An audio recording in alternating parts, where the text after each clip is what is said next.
we start, we are going to be doing tonight a panel discussion. I will be your host, Duchess Kiva, and we are going to be looking at both the Arts and Science competition and also the Arts and Science Kingdom Championship. And I'm hoping that we can go into exactly what those things are. But I wanted to take a moment before we start and go around the panel and see if you could maybe introduce yourself. And maybe I was thinking if you could say what your absolute favorite entry that you've made. What's the entry that you're the most proud of? If we want to start off, let's say with Maestro Eduardo. Sure. Since I'm the oldest champion, I was the second champion of An Tir. I'm Maestro Eduardo. I am a member of the Order of the Laurel, Order of the Pelican. I'm a Baron of An Tir and a Lion An Tir. My favorite entry. So I have entered twice. I've been champion twice, and the first time I entered 7 items, and the second time 3. So out of the 10 items that I entered, I think the verdigris was my favorite entry just because we got people to dig and poo. But I enjoyed all my entries, but that one was the most memorable, and seeing Duchess Kiva, who was queen at the time, dig and poo, and Duchess Miranda dig and poo, and to get the verdigris, the log that had the verdigris in it, that was the best entry. Thanks for that. Dame Gwen, what about you? I'm Dame Gwen the Potter, Order of the Laurel, and Baroness of An Tir, Court Baroness of An Tir. I was champion twice, but the second time I was champion, it was because I was taking over for Duchess Kiva, who became queen during her time as champion. So she asked me if I could take over.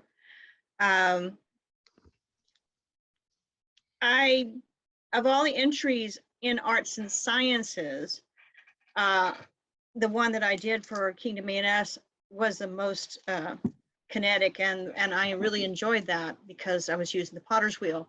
But I have to say that one of my favorite entries is more recent and was for Baronial Arts and Sciences Championship, and that is a flask of St. Minas, which is because it is something that I had never done before, and I had to do an awful lot of research about it once I discovered it. So it was just an interesting thing to do. So I think I really like that. I haven't taken it to Kingdom, so one of these days maybe I will. Your Grace, Duchess Eleanor, how about you? Getting over to the mute button. Hello, Eleanor, Duchess and Viscountess, and just brandy new Laurel type. So that's kind of fun. So let's see, favorite entry. So I've only entered once in Summits and once in Kingdom. But I think my favorite ones are ones that shall sadly never see the light of day again. One was a fully quilted Kosoto, done with in the Shiko quilting technique. I used to be a really avid quilter, and one of my first entries was this big applique dragon, and so it just encouraged me with the commentary I got to follow the thread of historic quilting. So maybe someday I'll do it again. I still have a dream of doing the Tristan and Isolde quilt, so we'll see. Awesome. Okay, I'm gonna try it here. Gala. Can you help us? How do I pronounce this properly? I'm so sorry. It's Lair the Mother, Sigriðis, Gala, Eirkisdottir, also Order of the Laurel and current Kingdom A&S minister. I was actually not A&S champion, I was Bardic champion. And I have competed a number of times in Bardic, but I think my favorite was probably the cow calling entry, mostly because I got to scream at people in a parking lot, and we got kicked out of a cemetery for trying to scream at people at the cemetery. But it was a really interesting entry in itself in just exploring different kinds of herding calls and things like that, particularly for me for Swedish.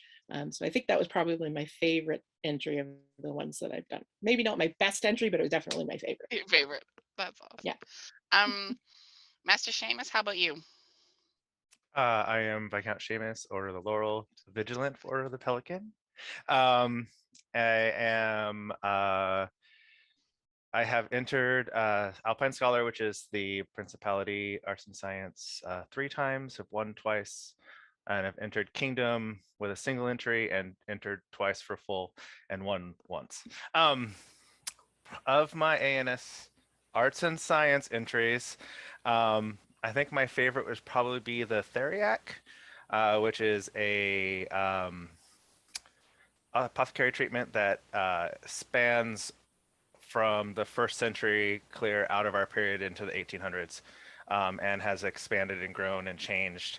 And so I recreated the earliest known recipe that we have, and got Styrkar, who was king at the time, to try it and say, I can really taste the beaver in this. So that's probably one of my very favorite entries. So. It had That beaver sounds gland, amazing. so, you know. Her Ladyship Thora, how about you? I'm Thora Yulsafar. I'm the current Kingdom ANS or Arts and Sciences champion. Sorry about that. I'm apprenticed to Meister Regenleaf, and my favorite entry is this latest one, my Burka B6 tablet woven brocade band. Most of my Kingdom entries have been brocade bands. I've done one research paper, and it's yeah, I've just grown and grown, and this is my best one yet, and I'm so happy that other people really liked it also. So I'm thrilled. Dame Ælfgifu, are you there? I see that your camera just Yep. Okay. So I'm Dame Ælfgifu Verch Morgan, and I entered Kingdom ANS 4 times and Kingdom Bardic once, and went to, one time it was a single entry. The 3 other times I went to finals for Kingdom ANS, and I won twice. And I think my favorite entry was from this last time, the Viking style mirror with wire wrapping from Burka. And I like that because it was a lot of experimental archaeology, which is really one of my big geeks.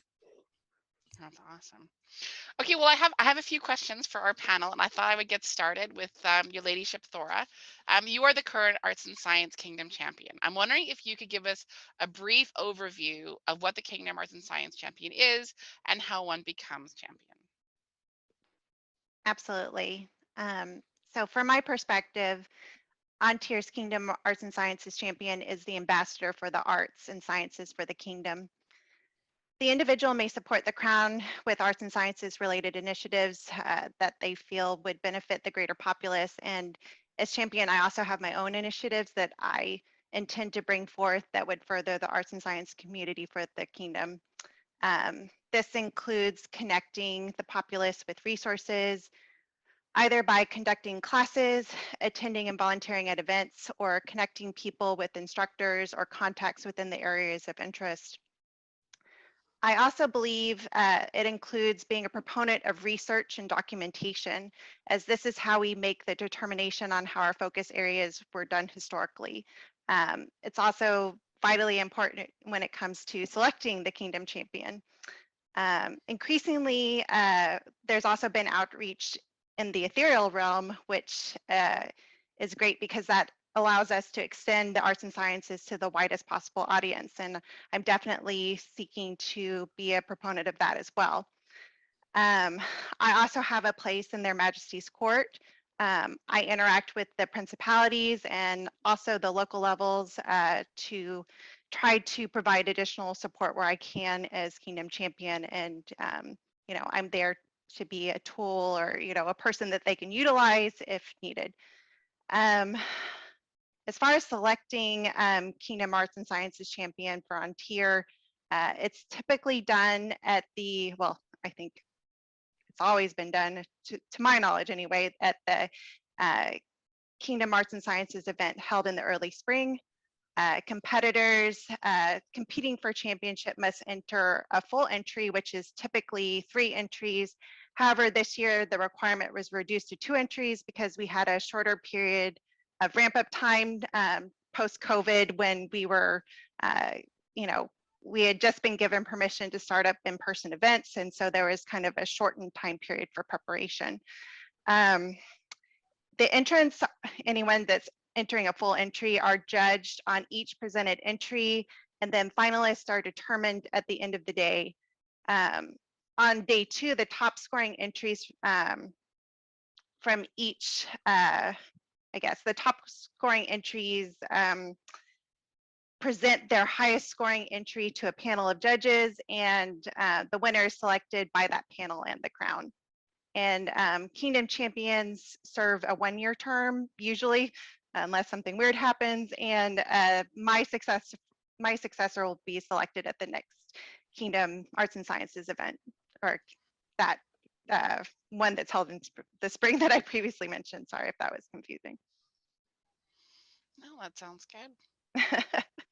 Anyone have anything to add on defining? Well, I think that I'd also like to say that none of that's actually written down or in law. So that was excellent, Thor. And I think that, all of us sort of take it and run with it and do different things, but sort of you gave a high level overview, but really none of it is written down anywhere, except you have to stand in court a lot, which is hard on your feet. Yeah, this is my personal take of what it is. And I think everyone has a different version and, a different environment that they are dealing with. Post-COVID, we're doing quite a bit more online, and that's great, I think, for outreach purposes, but it's definitely, a new journey, I guess. So Master Eduardo, would you have any recommendation for ways that people want to approach the competition, especially the mental aspect? I know some people can feel very intimidated by it. What advice would you have for them? So I think that there's 2 things that I think are really critical for mindset, and mindset is really important. Well, one is mindset and one is more practical. I think that you really, if you're going to compete in the kingdom competition, whatever you're doing, it really has to be based in history. Like, that is the most important thing. If you can go back all the time to, is this based in history?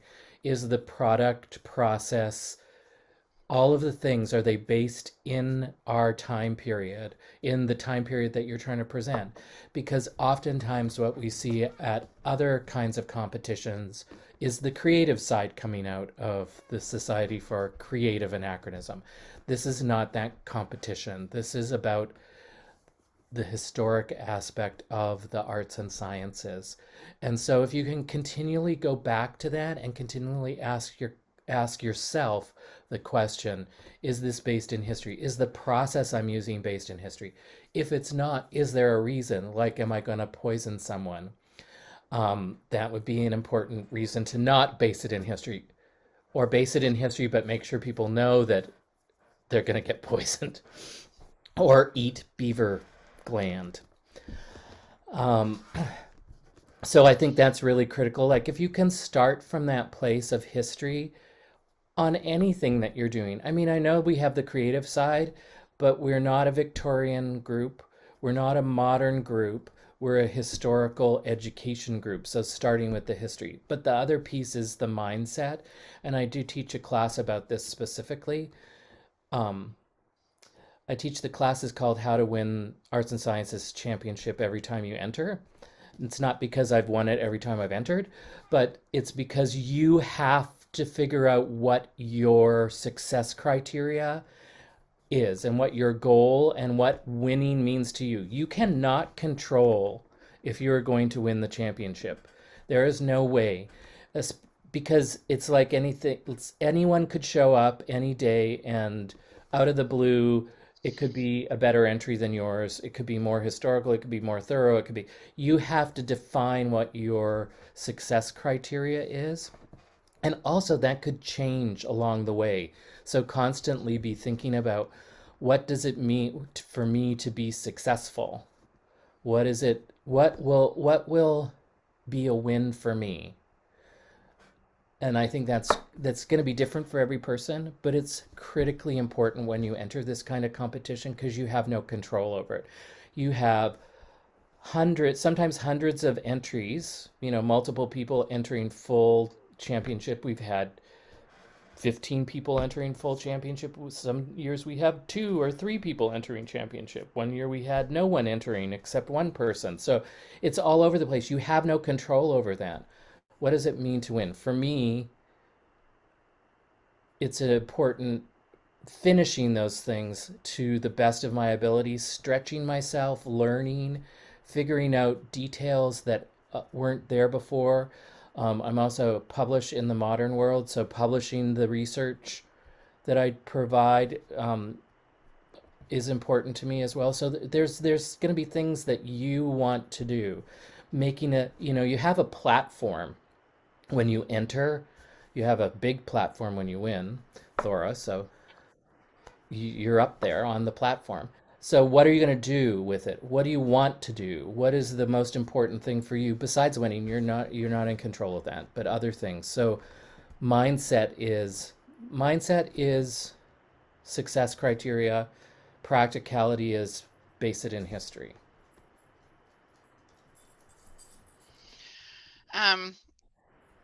I'm wondering if anyone wants to add to that. And I'm also wondering if we want to actually say, what is an entry? What does an entry look like? That might be something, because there'll be people listening who maybe have never been to Kingdom Arts and Science. Does anyone want to sort of field that question of what an entry is? Sure. I mean, I can field that one. It's kind of my jam. So an entry in ANS competition is almost literally anything that is period to our time period. So it doesn't matter whether it's metalworking or clothing or weaving or bardic or anything that is considered an art or science within our time period. So we have had anything from cow calling to digging in poo to make verdigris and those sorts of things. So it's literally anything, but it has to be based within our time period. Does that answer the question? Yeah. Mm-hmm. Mm-hmm. Any other advice for the? Oh, sorry. I appreciate Master Eduardo emphasizing that it needs to be in our history. Because I agree, absolutely. There's wonderful things that are done in the creative side of the SCA, but this is the place for those historical things. And there is such joy in the research on finding something that all of a sudden makes you understand what you're looking at. And I know my aha moment was when I discovered that there was a pipkin in a manuscript in the Romance of Alexander, a woman heating food in a pipkin in a bedchamber. And that was like, oh my God, this is what I want to do. And that's what got me started with pottery in the SCA when I was doing pottery. But then all of a sudden I got focused. And I think focus is another important thing. And entering and doing entrance. I got really wonderful advice from Countess Elizabeth one year when I was entering, and I entered at baronial level to start with to get and asked her to judge me as if I was going to kingdom. And her big piece of advice was focus your entry. You can't do the history of pottery. You need to narrow it down because there's just too much. Learn as much as you can, present as much as you can on this thing. Be aware of the other things, but be specific on any of your entries. So I think that would be a piece of advice. There is so much. Even a single entry has so many components. You really need to focus on time period, focus on an item. And otherwise you're just going to kick yourself and try to do so much work. You're already going to be doing a lot of work, but focusing it in really directs not just you, but the people that you're presenting to exactly what you're trying to do. Oh, that sounds good. Your ladyship Thora, I see your hand is up. Okay, let me unmute. Sorry about that. I just wanted to say I can't agree more with Maestro Eduardo in regards to goal setting. You really can't plan to win a competition. I think that that's true at all levels of competing. Kingdom ANS definitely so. So you really have to go in with realistic goals. And for me personally, I know that when I went into Kingdom ANS as a full entrant, my goal was to score higher than I had in previous years. My first time goal was maybe get to the Scholar of An Tir level, which is a score of 80, which is, you know, phenomenal if you can get there. So these are kind of goals that you can make for yourself that aren't necessarily winning. And even if you don't get there, you can always say, okay, this is my benchmark. I can, you know, move forward and next year I can try to score higher. And so that's kind of been my approach to it. Sounds great. Your Excellency Séamus, I see your hand is up. So my first time entering Kingdom Arts and Science, my goal was to be seen. I am from the farthest south branch in An Tir, so getting anywhere is a long trek. And so when I first started my laurel path, it was a big thing to get out. And my first time entering, I entered 1,000 Ways to Die, and my goal was to be seen and meet laurels. And one of my judges was really hard on me. No, he was great. And it was Master Eduardo who then became my laurel. So like that was my goal. I achieved it. I honestly didn't look at any of my other feedback. I looked at my scores and went, yeah, I don't want to even read this. But I achieved my goal. I was happy and, you know, went from there. So, you know, it's all about picking your goal. Is it meeting people? Is it just nerding out? I swear I learned more just talking with people during the display period when, you know, you're not presenting than I learned the whole entire year leading up. Like you just pick your goal and it doesn't have to be winning the competition. Dame Ælfgifu? Yeah. So another slight thing about mindset is people tend to get really sort of scared and anxious as the time gets closer. And so many people decide to enter and then end up dropping out in like the last few months. And I just wanted to put in a plug here. Your entries don't have to be perfect. They don't have to be finished even. I think always, well, I never finish projects. They always have to keep going forever. But like the first time I entered, I had some things that were like really not finished. They were mistakes. They were not perfect. And as a mindset thing, if you're thinking about these projects as research and learning and not just the final product, if you go, like, I would really encourage people to still go and share everything they've done and all of that research, because that is like one of the big points of doing it. I remember that one. It was awesome. All of her mistakes were awesome because it showed a process. Absolutely. Yeah, I think to build on Ælfgifu, just it's important, even if you have a finished product, even if you are at the end, to show the things that didn't work along the way, like as part of your display or as part of the discussion. Say, well, I tried this and it failed, and I tried this and it failed, and you know, the first time I entered, this was only the second Arts and Sciences championship that An Tir had.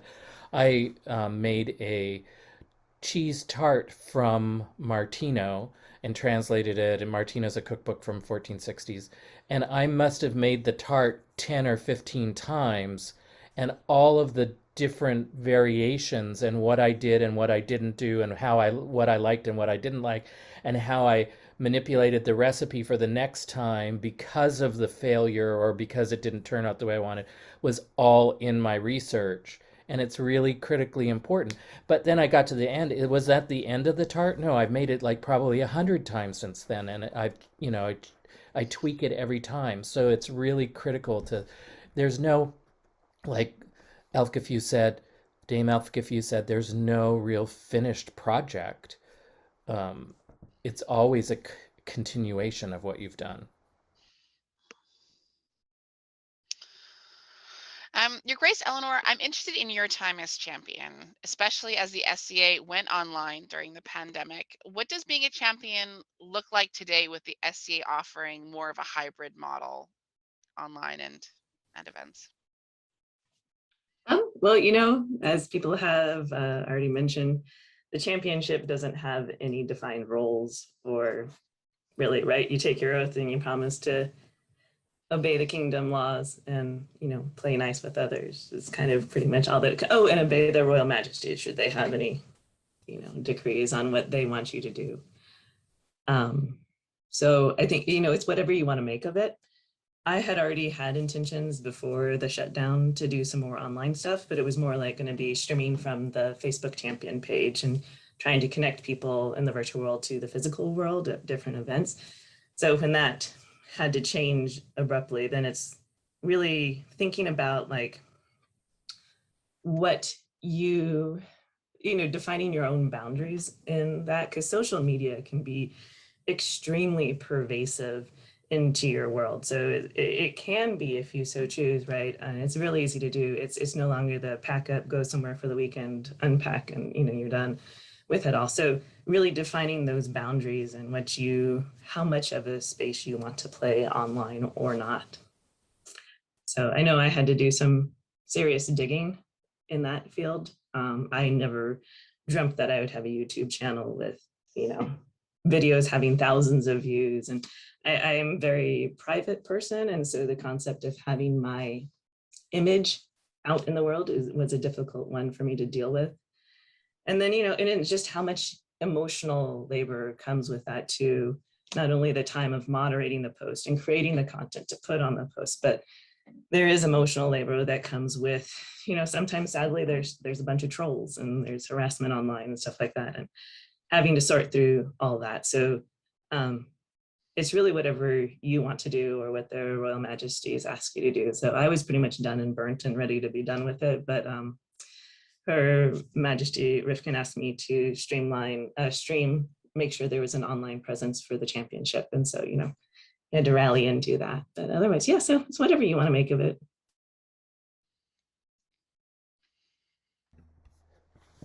So something also, just so that people are aware, if you're thinking about entering, you are presenting in front of their majesties, but there will be three, well, Eleanor how many did you have? Did you only get two? But normally during the time you're champion, there are three sets of royalty on the throne. So their expectations also might change. So that's an interesting piece to think about, because so when I won the second time, it was Ulf and Kiva were on the thrones, which were great, and the other two were great too. But I don't even remember who they were. I'm sure I could go back and look.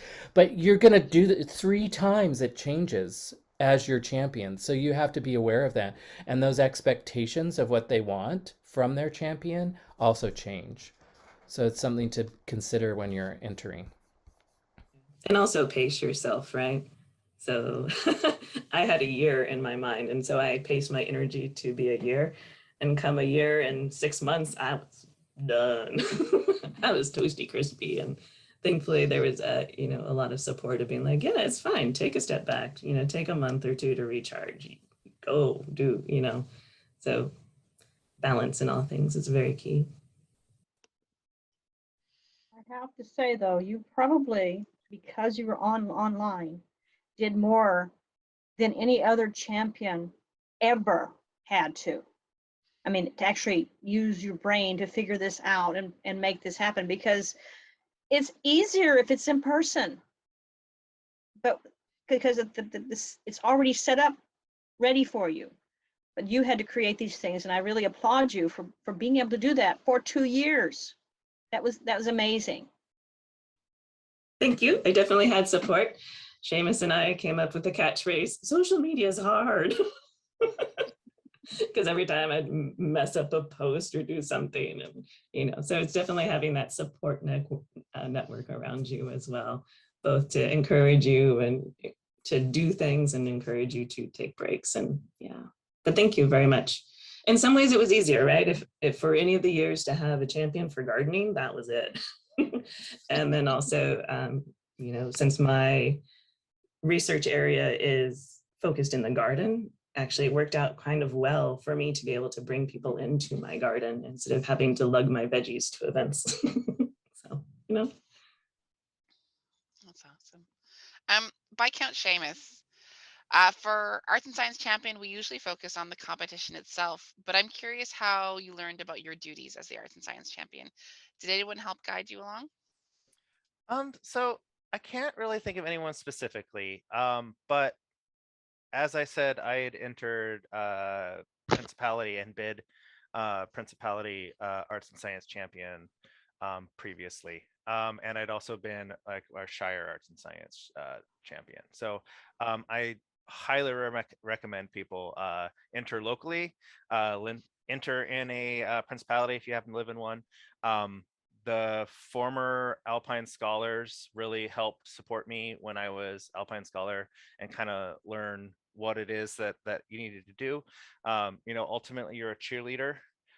It's very similar to sitting on a throne. Instead of cheerleading everything, you're cheerleading arts and science. So, you know, and like everyone has said previously, it's really up to you.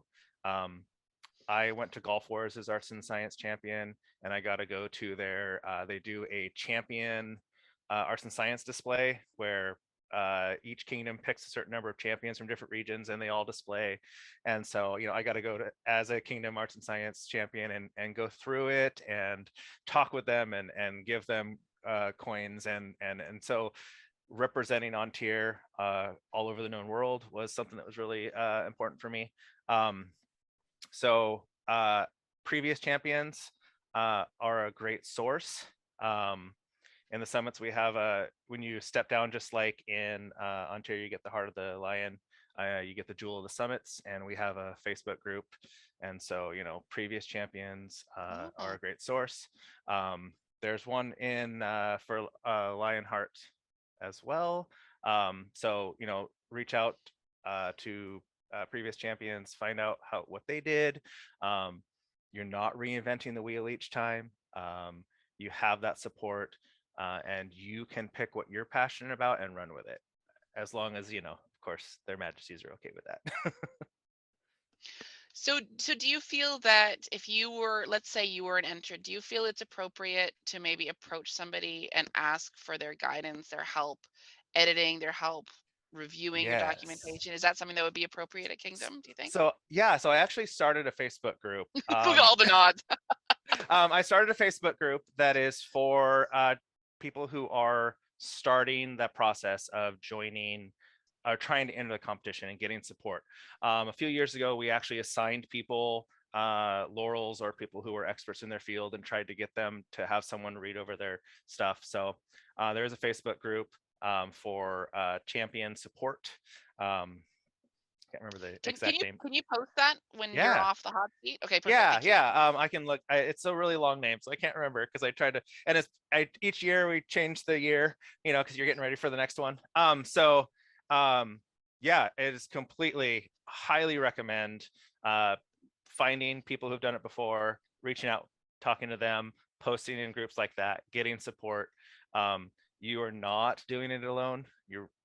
You really, it's a group thing. So I highly recommend that. Your ladyship Thora, you have your hand up. Yes, I totally agree with Séamus there. You cannot, well, maybe someone can do it by themselves, but I certainly could never have done it by myself. I think it takes a team, not only supporting you, you know, with your entries and reviewing your documentation and what you've written, but also at the competition. Let's be real, you're going to be very stressed, or at least I'll speak for myself. I was extremely stressed and anxious, you know, that entire weekend. And if I didn't have people there to support me, I don't know that I would have eaten, you know, so definitely find people to take care of you, you know, support you. This is not something that is easy to do by yourself by any means. Lair de Mauvais Gala. Yeah, just to build on that, I've always said that entering Kingdom ANS or Kingdom Bardic or any competition is never a solo gig, and that you should have a team of people behind you. But just to expand that a little bit, for if you're someone who is wanting to enter, but something like writing documentation is a big barrier for you, you can have other people help you with that part of it, or any part of it really. It ultimately has to be your project, but like if writing is not your gig, then you can have someone help you write that. Like sit down and help type. You dictate, they type, whatever. You can have people help you proofread or format or those things. It ultimately has to be your project, but you can pull in other people to help you with that. There's absolutely nothing wrong with that at all. Dame Gwen? I absolutely agree with that. And what we try to do in our barony is if we find out someone is entering, then all of a sudden they get descended upon by Laurel's and other arts and sciences people to be there to help. If it's nothing more than being there to make sure they eat or helping load things or moral support or proofreading, anything that they need, we try very hard to help. When I entered, the barony offered me the use of one of the baronial pavilions from and so I didn't have to even use my tent, and people came and helped set it up in the rain. You cannot underestimate. Everyone wants to help you, really. This is not a competition where people are cutthroat. It isn't like that at all. I would say that I don't know of anybody who wants someone to fail. Everybody wants everyone to be successful, and they're willing to help way more than you would possibly think. Viscount Séamus? I just want to say in the chat, the link to that group has been posted. So perfect. Thank you so much. Your Grace, Eleanor? Yeah, so with that, I know if people come to say and help you, make sure that that is help that you want. And I know for myself, it was very bizarre for me because all of a sudden I declared that I was entering. And then all of a sudden there was like 8 Laurels contacting me. And I was like, what? Why? What's going on here? And so then thankfully, I could say, okay, Eduardo, could you help me with the cooking aspect of this? Séamus, could you help me with the herbalism aspect of this?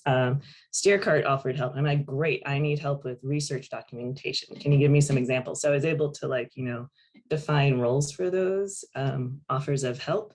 And then there were some people that offered to help and, just sometimes said, I'm good. So also managing, because it was a little overwhelming, quite honestly. I was just like, why are you interested in me? What's going on here? I just want to grow vegetables. That's it. I just want to circle back quickly to something, Dame Gwen, you said. When you say that everyone's cheering for you, do you feel that's also true of the judges? Are judges also cheering entrants on? I think so, in their way. I find that most judges want to be a part of the teaching aspect of the SEA. So I have not had the experience, and I'm sure there probably have been people who have had judges that weren't that way, but all the judges I've had they're not looking to find the nitpicky little details that are going to make you score badly. At least in my experience, by judging and entering, most of them are looking to be a part of this.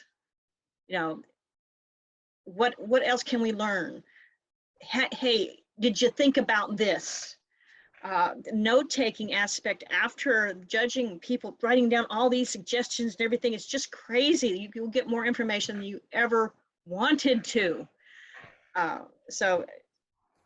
And like I said, I'm sure, because people are people and some people are different, that not everyone has had my experience. But I have found that my judges have never been anything but helpful, except maybe one judge who just didn't understand what pottery was. And you're going to have that too. But you just have to take it with a grain of salt and believe that everyone is trying to do their best too. to help you learn more, not to help you score better, to help you learn more. Master Eduardo? I was just going to say, I think it's really about the learning, and Gwen sort of said it really well.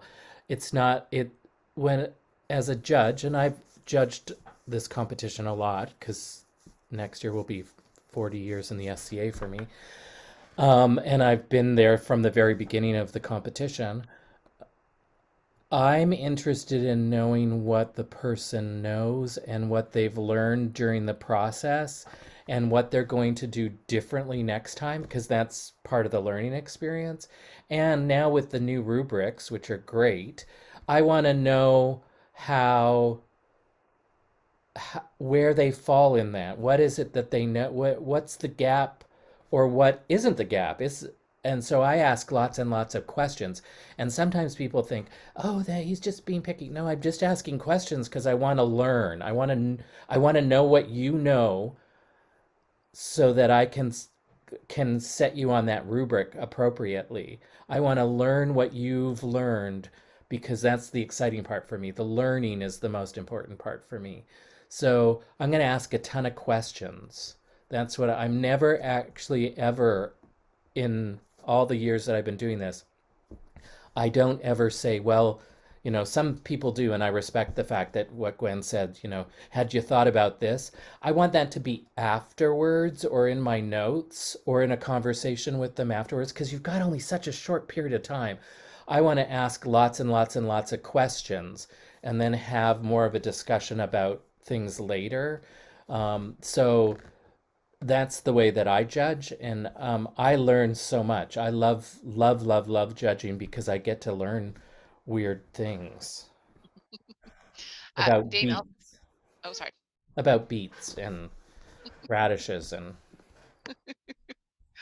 Dame Ælfgifu, and then back to you, Séamus. Yeah, so I mean, I have judged this competition almost every year since the first time I went, and it is all about going there to be part of the geeking out. Like, we all participate in this because we've enjoyed it so much, and because it's got this place in our heart, and we just love the information that comes out. We want to be there. We want to see people succeed. We want to just go down those rabbit holes with you.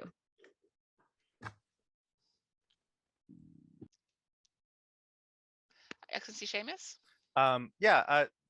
Our judges are not there against their will. No one is forced and coerced into being a judge.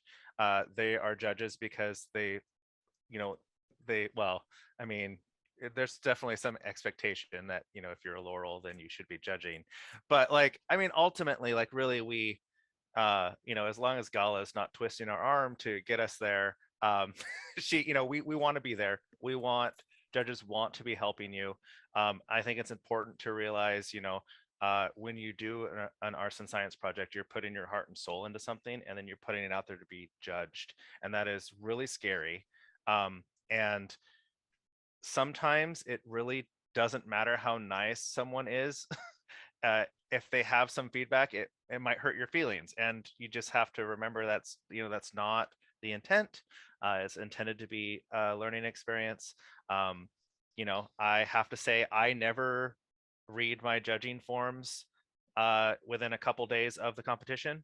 I set them down and I walk away, and just when I won, I looked to see what my highest score was, so I knew which one I wanted to focus on for the next day. But I didn't read my feedback. I just too emotionally charged, and I put all my heart and everything into these, and I knew that the feedback was going to hurt my feelings, whether that was the intent or not. So I know for myself, I just don't read them until I'm in a better place and I can look at it more rationally. But the judges are there to help. I still think about judging that I have done, and is that the best way I could have worded that, and I think that's the thing we have to remember, is that they really are trying. They really are there to help, and they're putting as much heart into judging you as you have put into your project. Dame Gwen? I have to agree with Séamus here when it comes to reading your judging forms. after the competition, you are at your most vulnerable. And when before I was a Laurel, and even after, I would have my Laurel read mine before I would read it. And there are times that I didn't read my comments for a year because it didn't really matter to me so much. And I was kind of afraid of them, even though I won. It's just a mindset. So I really encourage you to have someone that will read them for you, if nothing else, and let you know it's fine, it's okay. I know that the judges are trying their best, but I agree that you are vulnerable at that point right after you present. So perhaps waiting a few days, a few weeks, a few months it's okay. It's fine. Have someone help you go through them, someone, maybe even a judge, go through them and help you with them if you really, especially if this is a new thing for you. I mean, this wasn't new for me, and I still didn't want to read my comments. And it's not because I was afraid of what they would say. It just was a thing. I'm glad I'm not the only one who felt that way. Maestro Eduardo? So, and then just so you know, we're a diverse group of people, and I'm the exact opposite. So, and but there's a caveat, because I read them with a view of what are the gaps that I missed, like what did I not communicate, especially if you're going in, like, and I guess it just depends on your mindset and the type of person you are, but I want to know what I missed in communicating to them, because I always, as a competitor, and I hope most people do think of it this way, as a competitor, my job is to educate the judges. That's what I feel like my job is, right? Like, it's not to show you how fabulous I am, jazz hands, everybody, I'm the greatest. I want to show you what I learned, and I want to communicate that learning to you. And if I go to the finals, I want to know where those gaps were. Like, what didn't I communicate? Or what was I missing that I needed to focus on more? So I'm the exact opposite. But I also believe that, truly believe that someone else's opinion of yourself is none of your business. So I sort of take it from that perspective. Like, this is just one person's opinion, but it might spark something that I really have to focus on, or I need to change things around a bit, because everybody learns in a different way. So I'm approaching it from a learning aspect and a teaching aspect. So I think it's great feedback from your students, right? They're not, I don't think of them as my judges. I think of them as my students. And what did I miss? So that's how I approach it. And but I know other people don't want to ever read them. I know people that have never read them, ever. And I don't think that gives you much insight into what you're missing and what you could do better, or what you're really succeeding at and you want to do more of. So that's my take on that. Dame Gwen? Yeah, Master Eduardo, I think that those of us who don't really want to read their comments right away are probably in the minority, but I do understand what you're saying. It reminds me of something that happened to me when I was competing for Arts and Sciences Championship that one year. One of my judges on day one came up to me afterwards and says, I can't be here for day two, but I wanted to talk to you about these things that I think would improve your entry tomorrow. And that one-on-one conversation was really helpful because I had forgotten a really basic thing. And I added it the next day, and I know that it improved my presentation. So I see the benefit of that. And I think it would really depend on whether or not I was just doing a single entry, or if I was going to the second day. Then I would probably definitely want to read them because I need to see where I need to improve the next day. So I guess that's a caveat on my part, Okay. I wanted to shoot back to Lair the Mauvais, Gala, you have been so involved with the competition over so many years. What do you see as the role and relationship of the royals in the competition and with their champion? How important is it for the champion to be open to working with royals and setting goals and taking suggestions? So yeah, it's an interesting question because, well, first of all, being a champion of An Tir, whether it's a heavy fighter or equestrian or whatever, it's actually a job. It's not just a shiny cloak and the opportunity to stand behind court for a year. It is actually a job. You're going to be the face of ANS or Bardic or Rapier, whatever, for that term. And you're going to be the representative of the royals themselves.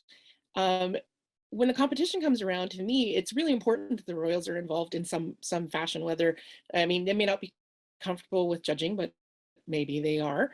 But at least I think they should be involved in going to be able to see the entries and maybe talk to the entrants. And it's especially important on the second day that they're involved because this is their champion, their face to the ANS community. And I think if we left them out of the decision making, that would be incorrect to me. I think it's really important, and maybe some of the other champions will disagree with me on this. I think it's really important, though, that there's communication between you and the royals. Maybe the royals do have a goal for their ANS champion, or maybe ANS champion has a goal that might not necessarily jive with the royals. So it's important that they are communicating with one another, and that they understand what the royals are expecting. Maybe the royals don't expect anything. I don't know. It depends on the royal, right? It also depends on the champion too. But I think it's important that you understand that it isn't just a shiny cloak. You actually have a job description. You are the face, the ambassador of ANS and arts and sciences in An Tir at this point. And I think the royals need to take a center stage when choosing their champions and whatnot. I hope that answers that question. Yeah, no, it's good. I'm curious if anyone on the panel has ever had an issue with royals. You can talk very generally if you want, and how that got communicated out. Has anyone ever run into issues where your vision was quite different than their majesties? It might be that's never happened. Oh, Dame Gwen. I will name no names.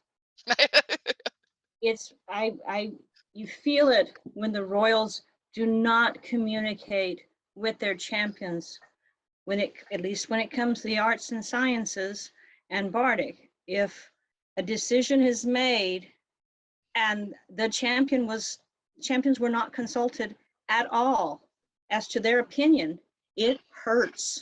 Why am I here then? Why didn't you talk to me? And you make this major decision and you don't even know what your champion's opinion on it is.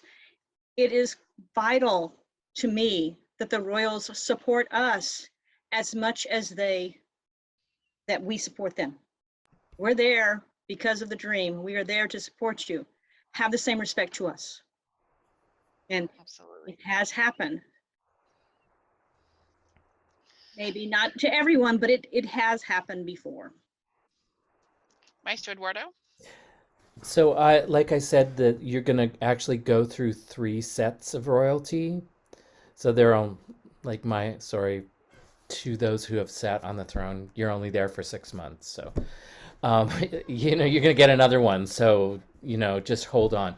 But I actually make a point, and I think this is really important, to go to the new royalty and say, hey, I'm your arts and sciences champion. This is what my vision is. This is what I would like to do. This is the things that I expect from you. It's a two-way street, right? Like, we say that all the time in the fealty ceremony, right? It's two-way, but you actually have to take the initiative because they're busy. They've got like lots to deal with besides just arts and sciences. So I make a point of going to them, and it's never I've been champion for 6 different sets of royalty. Once it was the same king, but not the same queen. But I make a real big effort and point to go to them and say, hey, not just a pretty face, don't really want to stand behind you because I'm old and my feet hurt, but I'm going to if that's what you expect. And, you know, what are your expectations? Here's my expectations, and have that chat with them. And then have the chat again, and then have the chat a third time saying, and I'm only here for like 2 more months and then you get a new champion. But so I just try to do, I just think that's really, really important. I've never had awful experiences with their majesties, with the royals, but I'm also sort of been around a long time, and like most of the time, quite frankly, they go, "Oh, okay, that sounds good. I don't know what you're supposed to do." Like, sure, that great, go for it, right? Like it's usually that, at least in my experience. Dame Ælfgifu? Yeah. I mean, definitely their communication is so important, like in so many other places in life. Communicate, communicate, communicate. There, for example, as somebody with a disability, right? Like I can't necessarily always be in court all the time, especially if it's like a place that has really nasty fluorescent lights or something. And communicating ahead of time with the royals about, you know, do you need me in court? What part of court do you need me in if I don't need to be in all of it? That kind of stuff. It just can be so incredibly helpful. And I know that definitely the sort of the jobs that needed to be done, like the places that I felt like I was needed for very, very different times. And like there's being, you know, there for all of the populace, but then there's also, you know, you're there for the royalty, you're their champion. So in some cases that includes sort of acting as an ambassador, letting them know what's happening in the arts and sciences community too. So it can go both ways. It's not just going out from the throne, but it can be going back towards the throne and communicating that way as well. Definitely. Dame Gwen? I'd like to build on what Master Eduardo said. I am not a kind of person that's afraid to say something to somebody. And I always thought communication, I did fine with my communication. It's when the communication happens and still you get surprised. That's not so great. But I'm sorry, Eduardo, that you have problems with your knees. I always asked the crown if I could sit behind the thrones, and they let me. So, because I have the knee issue too. But if you're talking to the crown, if you're talking to them as your champion, they're usually so very, very accommodating for so many things. Like Elfa said, we're not necessarily necessary in standing behind the throne, but we're necessary when it comes to promoting the arts and sciences out in the known world. Absolutely. Lair the Moder Gala? Yeah, I'm actually going to add a little bit to that, but in the perspective of the Bardic champion, which I know is a different conversation to a certain degree. Particularly as a Bardic champion, there's always often the expectation that you're going to be the court entertainment at the drop of a hat. And for some people, that is not something that they like to do or are capable of doing. And so it's important at that point to then communicate to the royals that that's not my jam. The reason I mentioned this in this conversation is because we have had ANS champions more than once who won with Bardic. And so that could also be an expectation there as well. So it'd be really important for you to communicate with your royals what you can and can't or are willing to and not willing to do as well. Yeah, and that the royals communicate what they're expecting as well. Mm-hmm. Mm-hmm. Absolutely. Dame Ælfgifu, I'm going to come back to you if that's okay. You're in a unique position to address what it's like to compete using both the old and new forms, as you won under both judging systems. What role do judging sheets play in formulating entries and how you present them, if indeed they do at all? Well, I'll start off by saying that I am super familiar with the forms from the old forms and new forms. I was one of the people who was helping train to do revisions. And I haven't found that there has been any sort of big change in how I do things with how the judging forms have changed. I think mostly the judging forms are less confusing than they used to be, from my point of view. And really, I think it's more that I think of the judging forms as like a list of requirements, for example. So I'm a professional artist. The first time I entered, I was still in school. And I was thinking of it as like, all right, these are the requirements, every single point on the judging sheet. This is a bullet point that I'm going to write down. And I'm going to make sure that I go back and I look at those judging sheets again and again. And it doesn't necessarily change my project as much as it changes my research, right? It kind of gives you a direction to go in. And it's like, if you feel yourself being overwhelmed, just going through the bullet points that you make based off of the judging sheets is so good.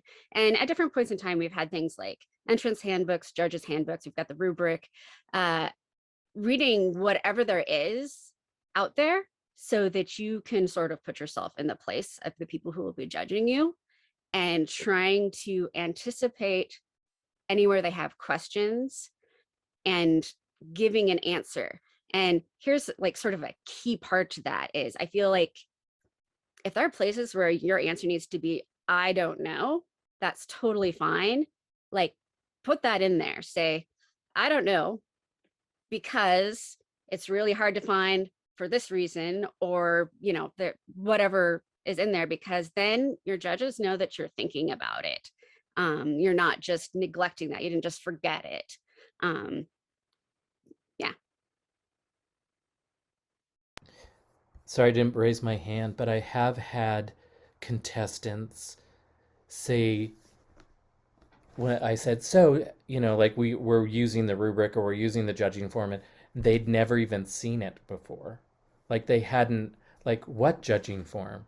Like that's really critical, like to talk to people that have entered before or talk to people that are entering, because there have been cases where they said, well, I didn't know I had to do that. It's not like you have to do that. You don't have to do that. But if you want to score, we've got to know that you have that certain things. And the rubric is really clear about what those things are. It's easy you basically got an outline for your presentation if you follow the rubric. Ladyship Thora? Yes, I tell everyone that is considering competing to 100% ask for the judging form if it's a local competition or if it's Kingdom, to start from the judging form first, because that really should be the template, like Ælfgifu said, on the questions that you're trying to, you know, address in your presentation and your documentation. And, you know, you're going to also need to justify anything that you can't answer, like she said. And sometimes, you know, you're going to have problems where you can't access the historical material that was used, or you can't, you know, find something. And then you can make substitutions, and you just have to, you know, say, this is what was used and this is my substitution and here's why. But you wouldn't even know that you would need to answer those questions unless, you know, you had access to the judging form and were looking at the things that you need to address. So it is, I think, the most important thing out of everything. Dame Gwen? Yeah, I'm weird. Let me put that up front. My very first time, I didn't even know you could access the judging forms. It was a long time ago. It wasn't something that you could find anywhere. Couldn't even find the ANS Arts and Sciences portion of the An Tir website. But I'd done research papers for high school and for college, and I knew how to make a presentation, so I just did it, and I did fine. At that point, I saw what the judging forms looked like, because I got my judging forms when it was all done. I knew there were forms. I just wasn't interested, and it wasn't made clear that it's a good idea to read the forms before you enter. And then when I entered for overall, again, I knew what the judging form said because I had been the arts and sciences competition deputy for like 4 or 5 years before I entered. So I was really familiar with the judging sheet, so I didn't really have to read them. and use them as my guideline. Again, this is before the rubric. I can see now how it would probably be a good idea, especially if you've never entered, to see what you're going to be facing. But I don't know that it's 100 absolutely positively something you must do, because all it's really telling you is this is what the judging is based on. So it's good information there, but I went in blindfolded and didn't really care that I went in blindfolded, but I was only a single entry and I was just there for the fun of it. So, you know, would I look at if I were to enter again, would I bother? Probably not. I'm just going to do it the way that I do it, which may not be the smartest thing to do, but like I said, I'm a little strange. Okay, let's do Dame Ælfgifu, and then it's Viscount Séamus, and then Her Grace Duchess Eleanor. Yeah, so I remembered one other little point on this. One way that judging forms really have also sort of informed my choices is that I usually have about 1 million projects I want to do. And when I first start thinking about what I'm going to do, I have like a whole list of possible things that might be good entries.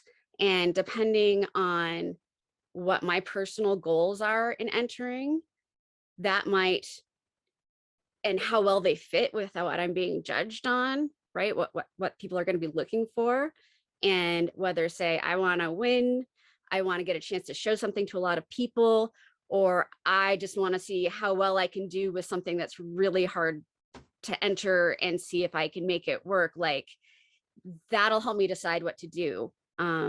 The second time I entered, I did a juggling entry, and there are things that are really hard to document.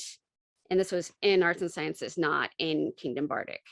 And so I didn't do that the first time because I was like, well, I want things that I'm more likely to, I can answer more questions about, and I'm more likely to actually be able to do well with it. So depending on what your goals are, you might choose to do different entries based on how well they match with judging forms.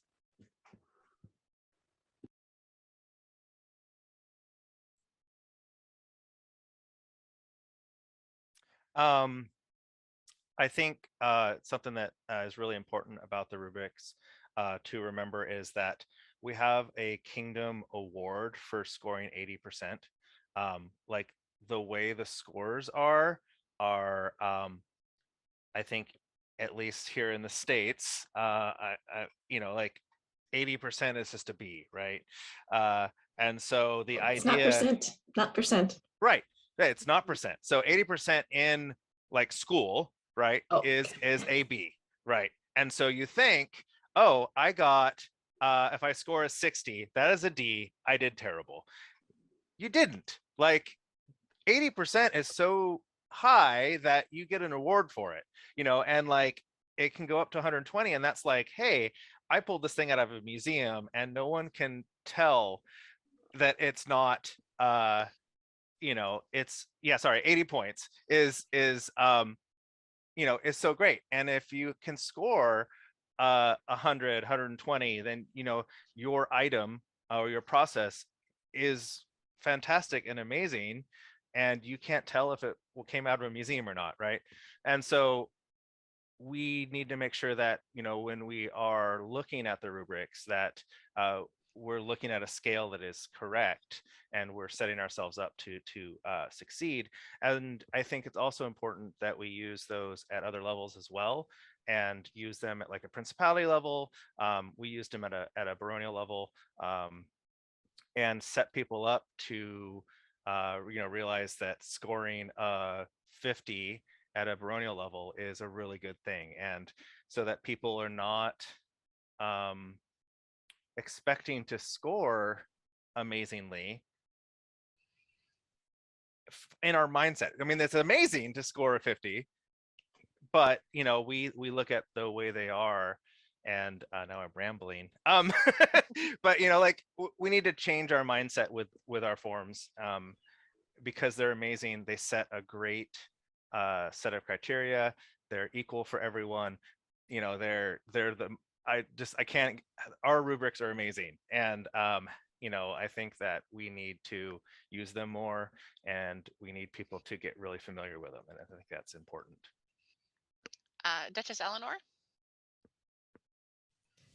Actually, I don't have much to add. Love the rubrics. For me, I know some people kind of squinted their eyes because I was really focused on the rubric and scoring high on the rubric. But for me, that was a challenge. It was a personal challenge. And also it helped guide my research because then it was like, oh, where can I use period tools in gardening? And, you know, so it helped elevate my project even more so. So it wasn't so much about the score for me, but it was using that framework to elevate my research within the context of the SCA.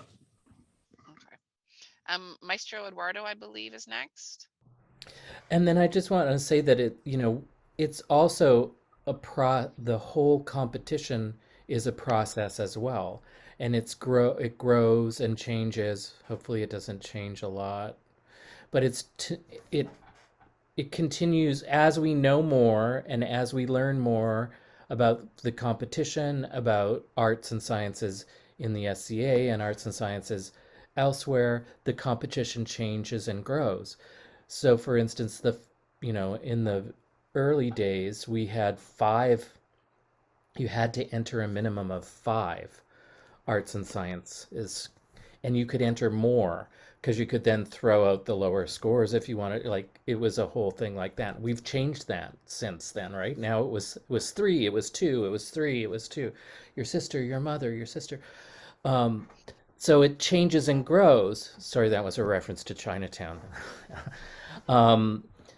So as we learn more, we change things and we grow. Like, for instance, the time that I was champion back in the early days, we had a big, and we should learn from this, and we did learn from it. We don't do it anymore.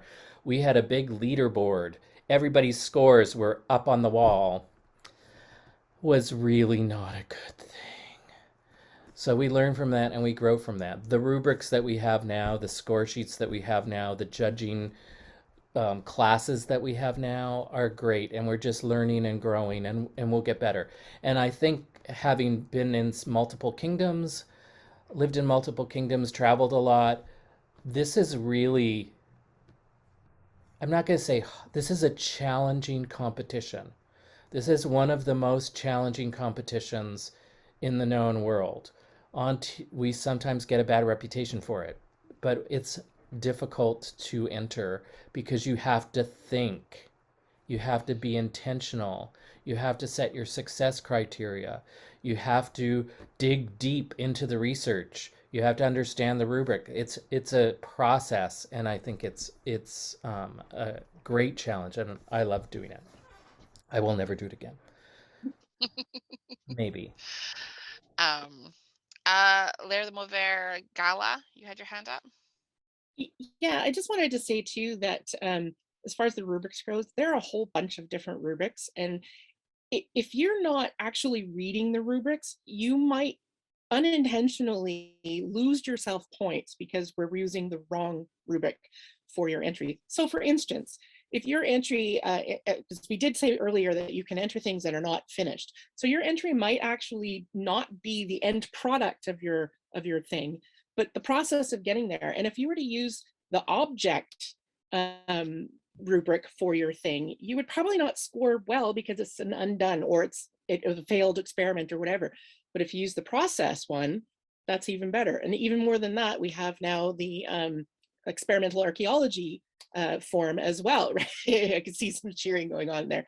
And that was just simply born out of the fact that the object and the process forms didn't quite fit some entries, so we need a new form.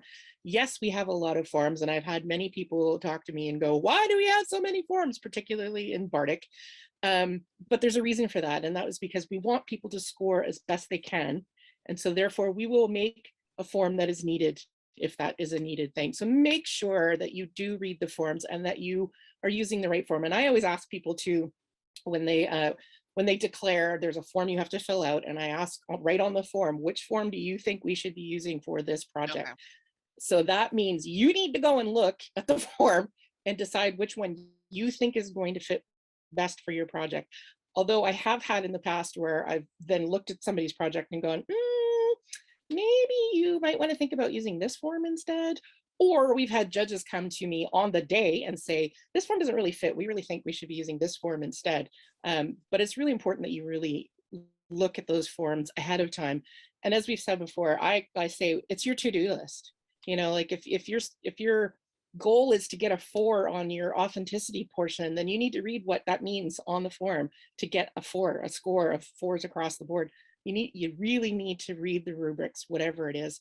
I also want to add too that as far as using the kingdom forms for, say, principality or baronial or even shire, the nice thing with our rubrics is that it's set out of 100 points, and they're each section is a section on its own. But say you're doing a competition where you have no expectation for documentation whatsoever, you could necessarily take that whole section right out, and now your form is not necessarily going to be out of 100, but it might be out of 80. So you don't have to use the entire form in your competition if you're not using all those components. So it is something that you can adapt to shire level, to principality level, to baronial level.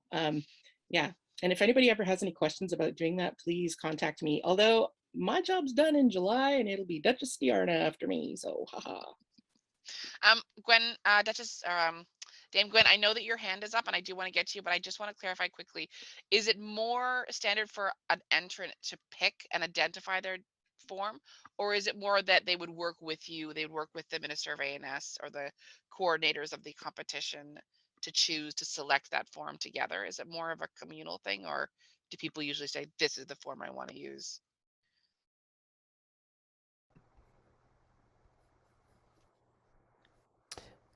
So if I'm mentoring somebody, that's a discussion that we're going to have. I think you're directing it to Gala, whether or not she does Yeah. that. I think I think much depends on the. Okay. I think a lot of, Duchess Eleanor said it back that we all descended on her. Well, she was new to the kingdom in some respects, and we wanted to make sure that it was a successful experience for her, because it's not like other competitions. Oh, I may, I sewed this up this weekend and I'm gonna enter it. Like, we didn't know her really very much, so we didn't know what her level of expertise was or what she was. So getting a mentor and having that discussion, is this a process? I'm so glad the experimental archaeology ones are there. They weren't when I did my verdigris and my poo digging, but which would have fit much better. But I did it as a process, because what do you have at the end? You have dust, you have green dust. That's the object. So it was more of a process. But experimental archaeology, it's a discussion you should have with somebody, not just in your head. It's like, it's a team sport. It's not an individual sport. It has to be a team sport. Dame Gwen, thank you so much for your patience. No Go problem. ahead. I appreciate mentors so much, and I think with the rubric, you really do need a mentor. I would assume, Gala, if someone came to you and said, I don't know what form to look at, that you might help that person decide what form would be best for their entry. Of course, yeah. If they come and ask me, absolutely. And I can tell you right now, I haven't judged in so long, and I haven't entered a kingdom in so long, that I had no clue that the entrant would need to make that decision. And that's a good thing that you're bringing it up now, because there's a lot of people out there like me who would not have even thought of that. But my original was way back on the scholar portion, and that the one thing that I really appreciate about the rubric is that we do have that scholar thing, because that is yet another way to recognize people's hard work. If the only prize is to win there, and when you have a lot of entrants, that's a kind of a goal that's way out there. But if you go, oh well, maybe I'll get the scholar, that would be awfully cool. It's something you can work toward. I mean, I wish they'd had it when I was doing it. Well, for single entries, that would be lovely. You know, I can remember entering single entries for so long. It would have been cool to get something like that, to get that recognition. It's not the toy, it's the acknowledgement. And I may have to enter just to see if I can get past go. Gala, back to you. Did you want to add anything? Yeah, sorry. I just wanted to also mention too that the Scholar is not the only award that they do at Kingdom. There's also the thing called the Sable Bonnet, and that is the entry with the highest score overall. So it could be a single entry, it could be a full entry, it doesn't matter, just any entry that is the highest score. And that may not necessarily be the persons that are going on to the next day, because it could be a single entry as well. So there is another award you can use as a goal post too. So just wanted to mention that. Wonderful. Dame Gwen, I want to come back to you. I'm wondering about the risk of taking a unique approach to competing. I so clearly recall you setting up a tent on the grounds of the competition to demonstrate and teach about throwing pottery on the wheel.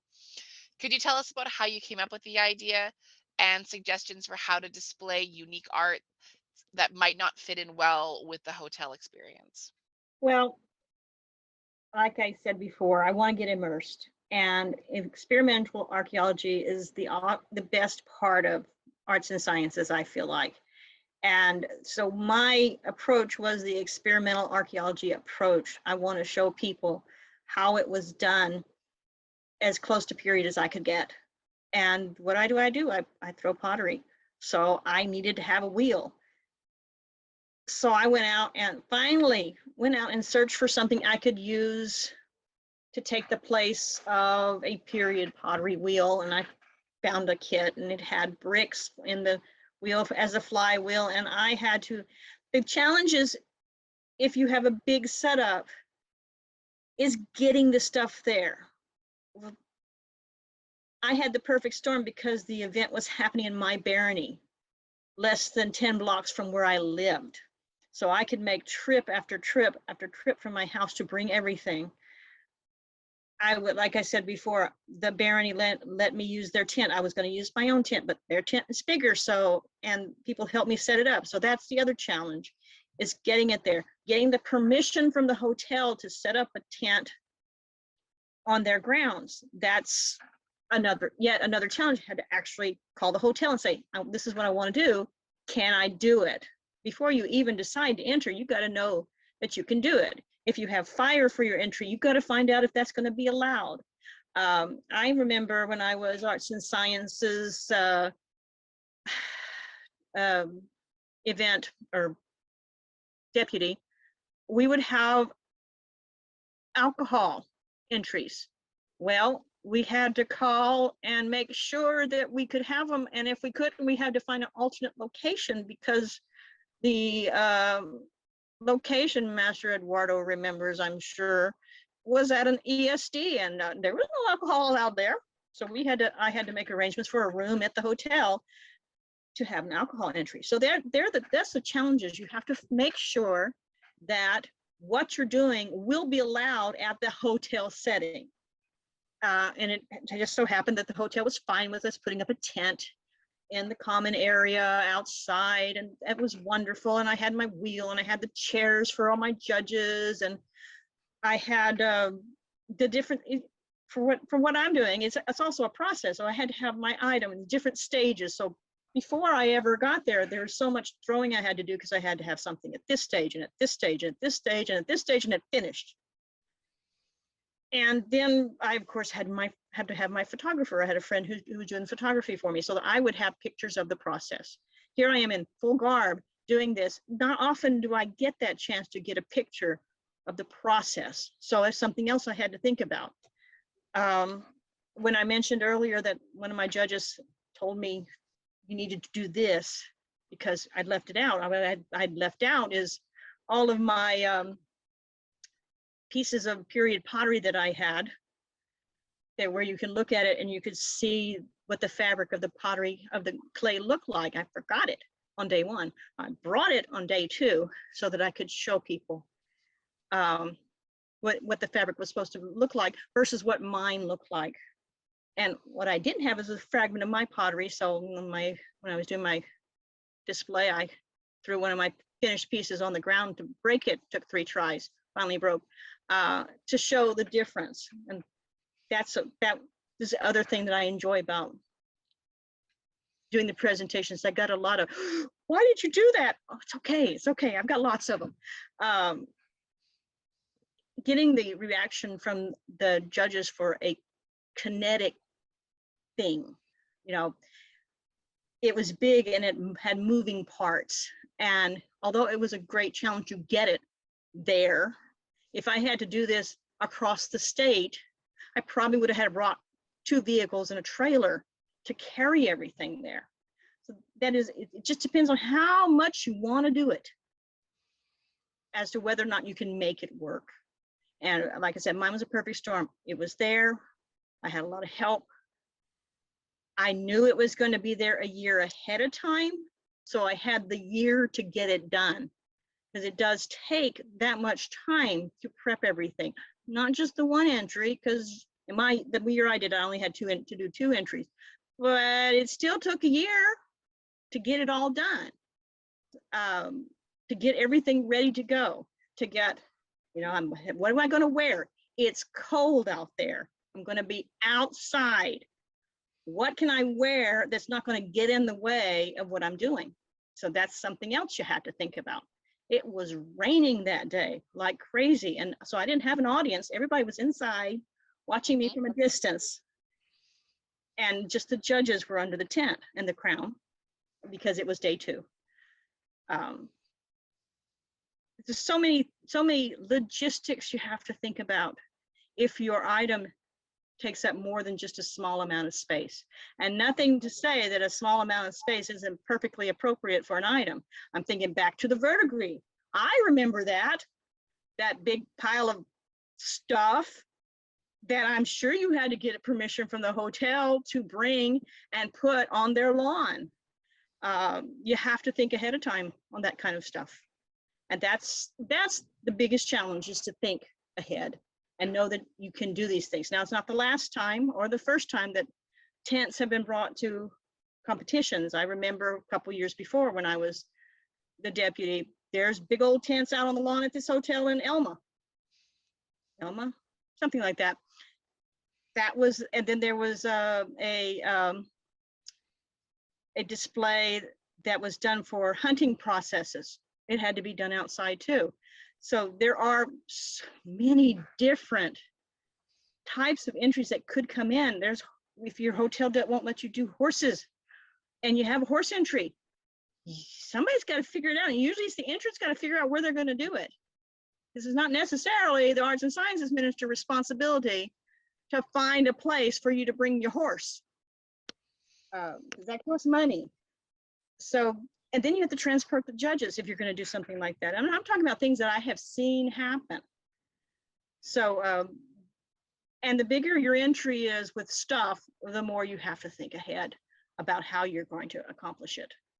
And maybe it's better, like when mine happened, is to do it when the competition is closer to where you live. That's fair. Lair the Mover, Gala, I see your hand up.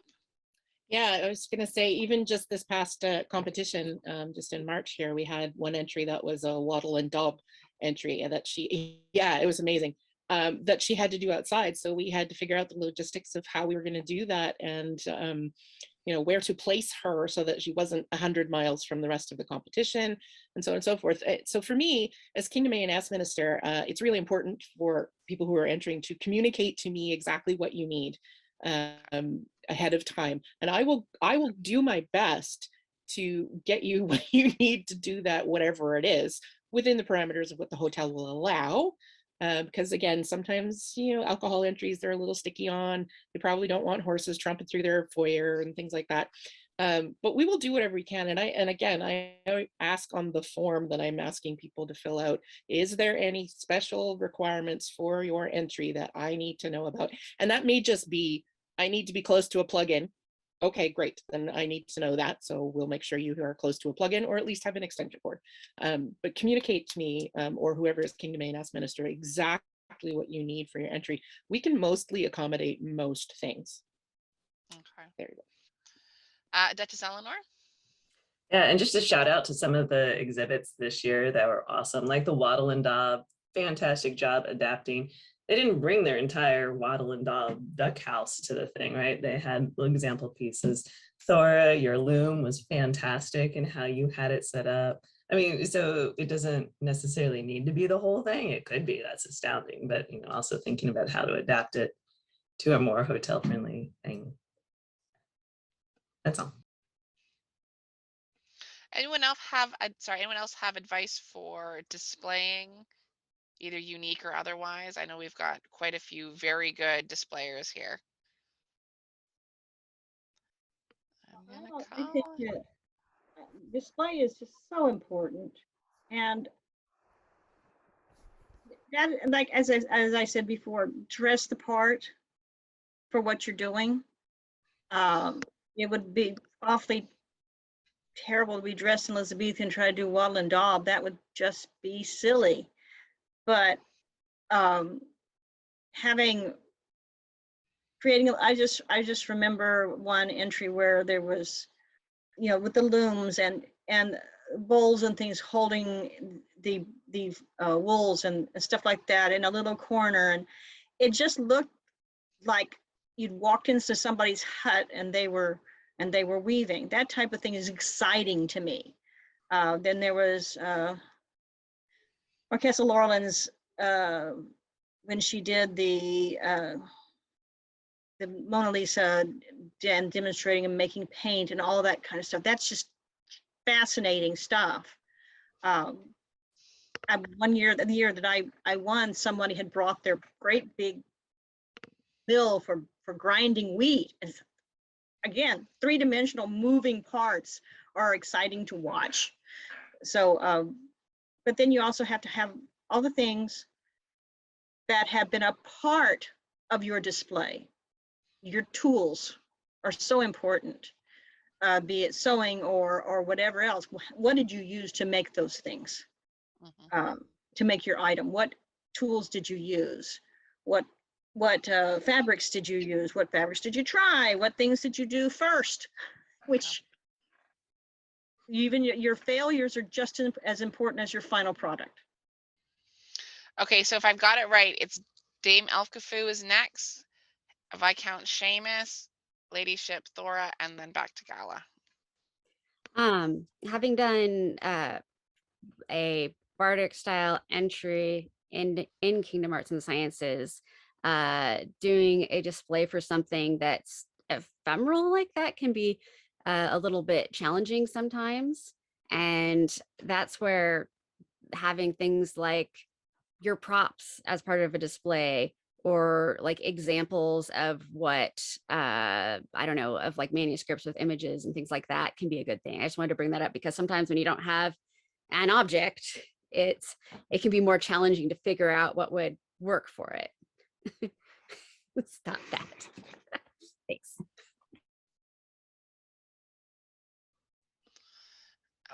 I think that going up is important, having height to your display.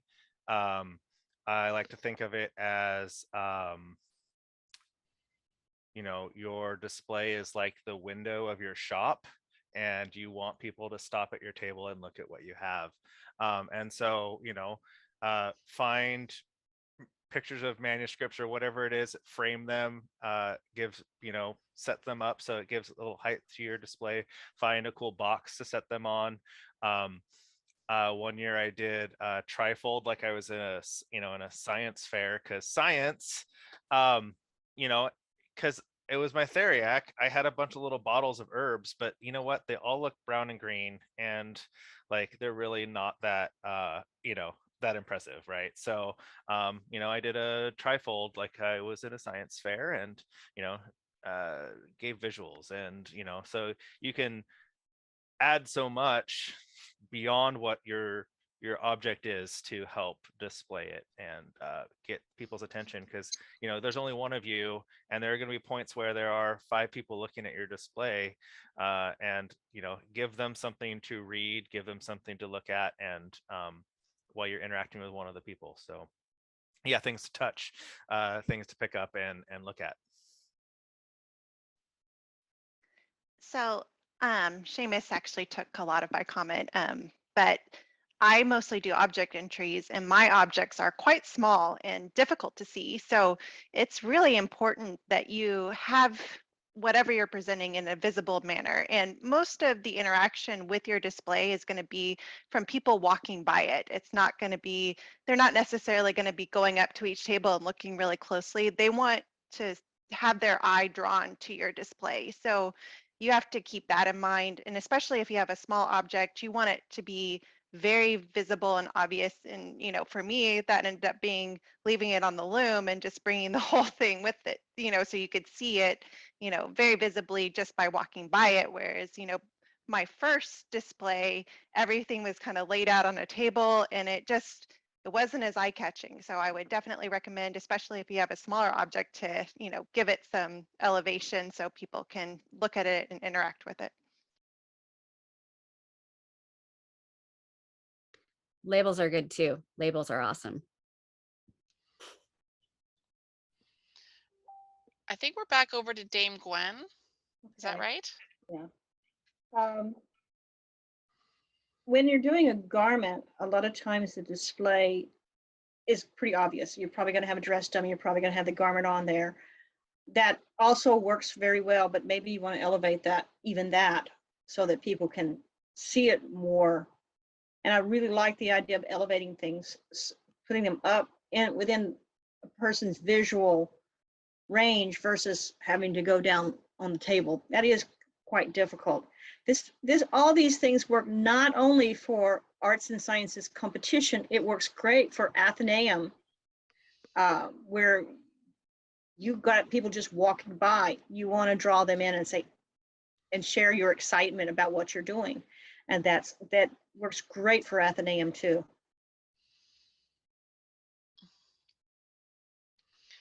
Gala, did you have anything you wanted to add? I see your hand is still up. Yeah. So I usually tell people who are entering that when they're planning their displays, they can use the whole table and the space around it. So you can build up, you can build down, use the space in front, use the space on the sides, as long as you're not interfering with your neighbor. So you actually have more space than just that little 6-foot table that you think is all you have. You can also use the walls behind your table, assuming there's a wall behind your table. So you have lots of options of what you can do rather than just a static table with some objects on it. So think outside the box in that regard too. But I wanted to come back to Bardic again. Again, it's my jam, so sorry. We often overlook Bardic when it comes to as far as display goes, because I'm presenting a song or a story or whatever. What do I need to display for? You need to at least think about setting your scene behind your whatever it is you're doing, and whether that means putting up visual things or verbally and putting up your scene, etc. I really appreciated this last competition with Matt, whose name just suddenly left my head. Here. Thank you, Gareth.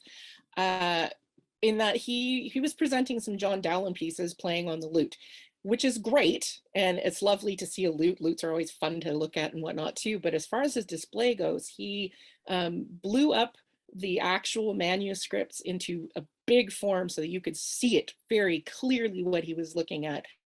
And even just doing that elevated his entry a huge amount. So I'm not saying you need to blow up your manuscripts, but you do need to think about what your thing is going to look like as you're going in. So it is important for the Bardic people in the ANS competition as well.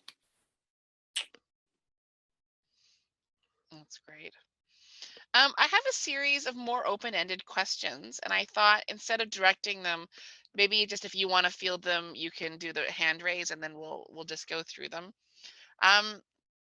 We touched on this a little bit, but I'm wondering, did you have specific goals or initiatives that you wanted to see while you were champion? So after the competition, you've won. What are some things that you would like to you wanted to achieve or goals that you wanted to set? Ladyship Thora?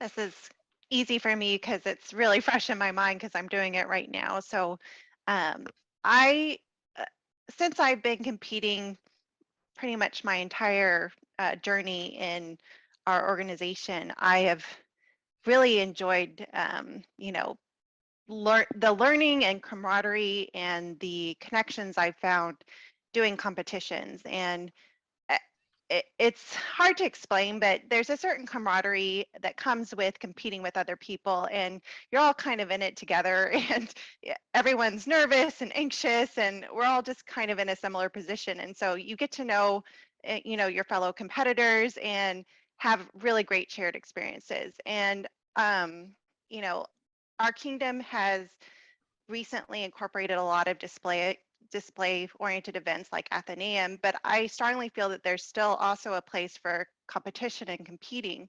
And I want to really, as Kingdom Champion, try to make competitions more approachable, especially at the lower level, where, you know, we oftentimes hear people struggling and having, you know, different issues arise. And I've been gathering and surveying people on, you know, things that they would like to have improve in their, you know, baronial or shire level competition experience. And I hope to develop some tools that will help give further guidance on how to run those local level competitions. And yeah, it's just really important to me. And I want to see people view competing as a positive thing and not get frustrated or not find it as, you know, something that brings fear or terror or anything like that, because I think it's really fun and I've had nothing but a great experience, and I just really want other people to experience that as well. That's wonderful, for sure.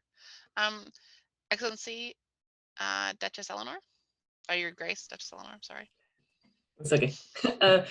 So I had two main things when I was, and I actually, I'm still really naive about like the whole thing and what I was getting myself into. I didn't quite get it. People tried to warn me about it. I'm like, what? Anyway, so I had two things. One was bringing more social media presence into the championship itself, which, wow, did I get that opportunity to do. But with that, my second one that I really wanted to focus on kind of slid to the wayside. And that was trying to kind of, in some ways, destigmify this concept that you need like 60-page documentation to support your entry, and to try to kind of reevaluate what documentation looks like and what it can look like. And I totally let that drop, but that is still one of my little things that I hold close and dear to me, is to try to kind of figure that out a little bit better, because we don't need these 50-page documentation things. So, at least in my opinion. So, one thing I was thinking about, we haven't touched on at all yet, when you're competing at the kingdom level, it often, if you want to really get a good handle on an entry, you should consider reaching out to the museum, a museum that has the piece, a museum that has similar pieces.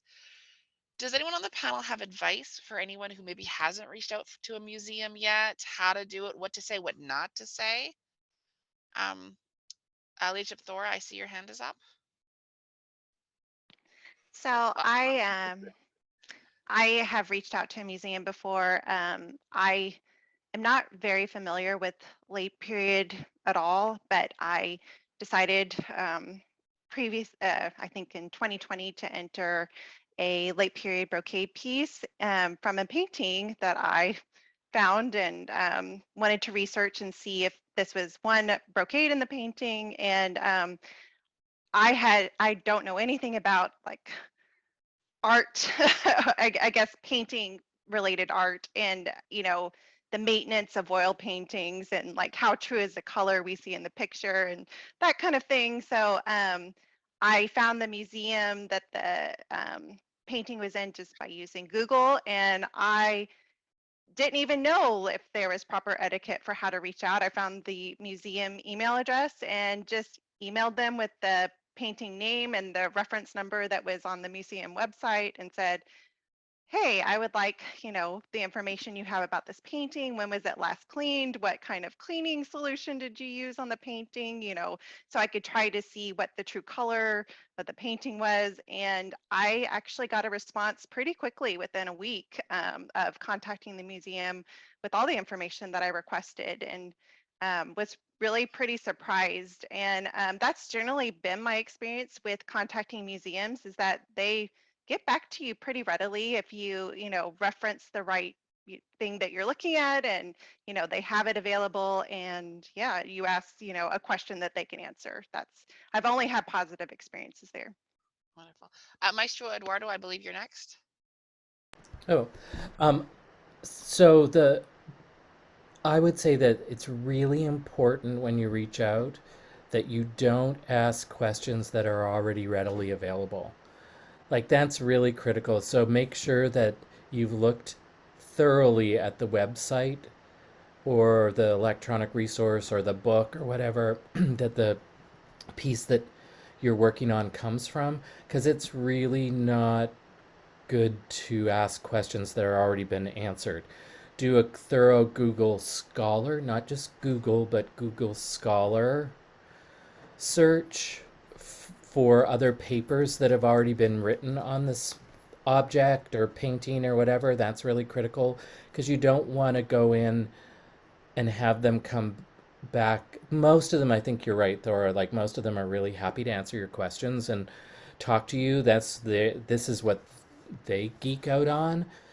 But if you say, well, what is it made of, and it already says that it's silk and silk weft, and that's just, they're not going to want to engage with you on a level that you need to. So really, really be thorough in your research before you reach out. But most of them, I think, will help and come back with answers. I've never had a problem at all. I have presented at international conferences, so I always say independent scholar. I'm not just a hobbyist. So and most of the time when I'm reaching out, the museum person I've already have a relationship with them from something else. But before I did, everybody's always helpful, very helpful. Gala, I think your hand was up next. Yeah, I was gonna just say that too, because like, again, I'm going back to Bardic here, but one of the Bardic entries that I was doing, I reached out to the museum that had it, and basically said, I'm looking into this particular piece of music, or at this time it was just the text, but looking into this piece of text, I know it's in this book that you have in your library. It's on page blah of that particular book. Would there be any way that someone could please go and take some pictures of those pages for me? They got back to me the next day. They were so excited to have somebody who was interested in their weirdo music that they were like, yes, sir, let's go and do this. And so they did, which then meant when I was looking up another piece a couple of years later, I went back and said, so remember me, here's this thing. And they were just totally on board. So you'd be surprised that how many times that they will just go, oh yeah, hey, sure, you're interested in this weird thing, great, we'll help you with that. The worst thing that can happen is they'll say no. That's the worst thing that can happen, right? And so then you have to go and think outside the box and find some other ways to get those information, but it never hurts to ask. Absolutely. Dame Ælfgifu? Yeah, actually, I think the worst thing that can happen is when you don't get any response at all. I've actually been on both sides of this, and I find a lot really depends on where the museum is and what language it is and how big it is. I used to work in the Smithsonian in the Freer and Sackler galleries of art, specifically in art in reproductions and in images and documentation, and people would specifically contact our department to get permission to use images and to get references to pieces. And doing a little bit of research about the museum specifically can be really helpful. Most museums, at least in the United States, are super, super helpful. I've had a few places I've tried to contact, like in Europe, where they weren't necessarily as easy. And in those cases, often if you have a mentor, they might be able to connect you with somebody who can help you write a request. Of course, now it's so much easier than it used to be because yay, internet. There's a really huge difference between, you know, now and 2004 when I first did stuff, that it's just like, it's so much more accessible now. And a really good thing to ask for is if they have a list of places that the item has been published as well.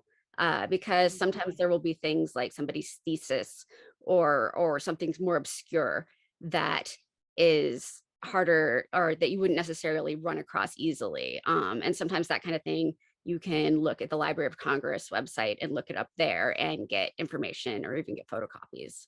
So that's a little bit more specific, but yeah. That's great advice. I wouldn't have thought about that. That's awesome.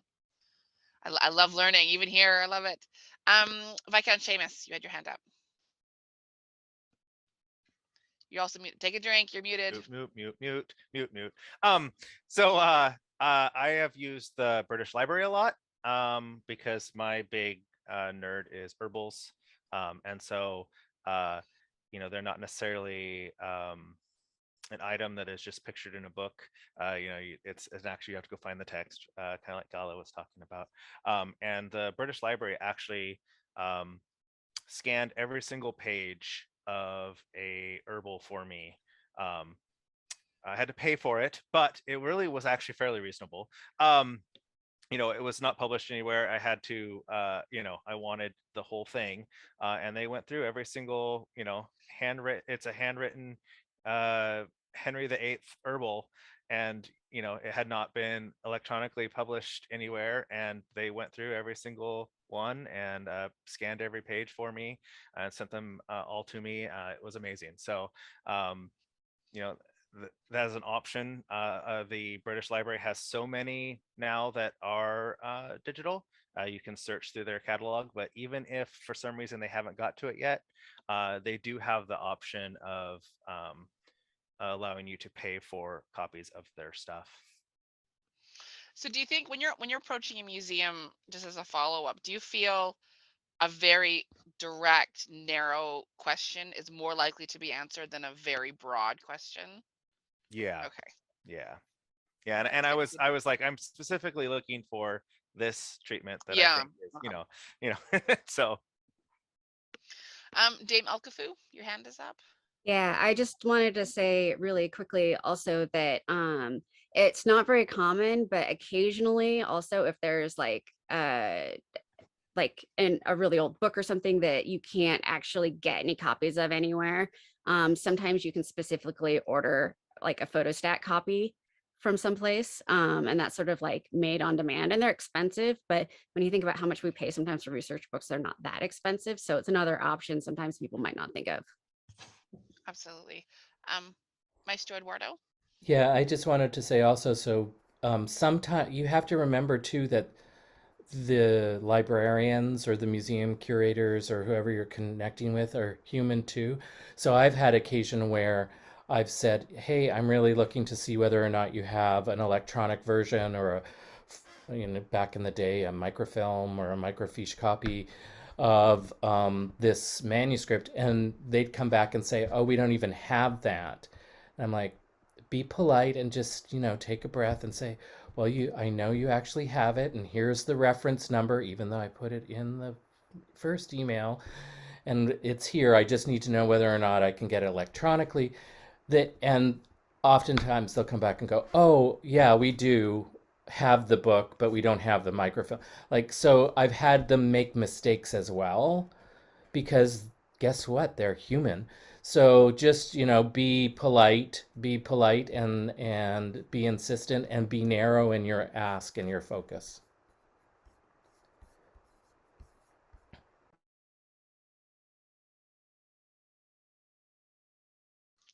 Okay, I gotta take a drink. Unfortunately, I just have water, but I will fill it with something later. Somebody brought up the question of mentorship, finding a mentor. what would be your advice for somebody who might be shy, who might be kind of new to the SCA? How do you find somebody? Single entry in arts and sciences. I got mine. That's mean- how Séamus and I. But no, seriously though, ask. If you're shy, have a friend ask. Don't be upset if the person says no. There's lots of other reasons why, not just that you're a goof or they're a meanie. Right? Like there's all sorts of things that are going on in people's lives that you have no idea about. But you have to ask, or you have to have somebody else ask for you, or you have to just continually, like, you have to put yourself out there. And I know that there's introverts and extroverts, but you're not going to get a mentor that's right for you unless you start exploring those kinds of relationships. Yeah, and I should clarify, we're talking about mentorship just like for entering in competitions and stuff. There's all sorts of mentorship in the SCA. I didn't quite see who was next. I think it might be Viscount Séamus, I think. I And think it then, was Thora first. oh, excellent, thank you. Ladyship Thora. Sure. I think that Séamus's group is a great place to start, number one. And honestly, how I started looking for mentorship for competitions was utilizing social media. And we have arts and sciences social media for every region of An Tir. There's a Tiree one, there's a Summits one, there's an inlands one, there's a rivers one, there's all these different groups. I guarantee you, if you say, hey, I'm so and so, I'm interested in blah, and I'm looking for someone that could possibly be my mentor, like, I know it on the Rivers group, 5 people would respond and say, oh, this, and this, or hey, I'm happy to hear you're interested in competing. We are, I think, so gung-ho in our community right now to, help out newer folks and try to get them, the support that they need. And I have seen, a lot of newcomers lately, have an interest in competitions, and people are really excited to reach out and help them. I think that they are, almost scarily excited to, help them out. Viscount Séamus. So yeah, the Facebook group, any of the arts and science groups, just posting on your page and saying, hey, I'm thinking about entering. Does anyone have any suggestions? Or I'm looking for someone to proofread my paper. And then also, while the laurels may not be a perfect fit for you to mentor you, they probably know someone who is. So reach out to someone or a peer of any peer who might just someone who has lots of networking, and kind of be like, hey, I'm looking for, do you know anyone who may be able to help me, and get pointed to someone that could help you.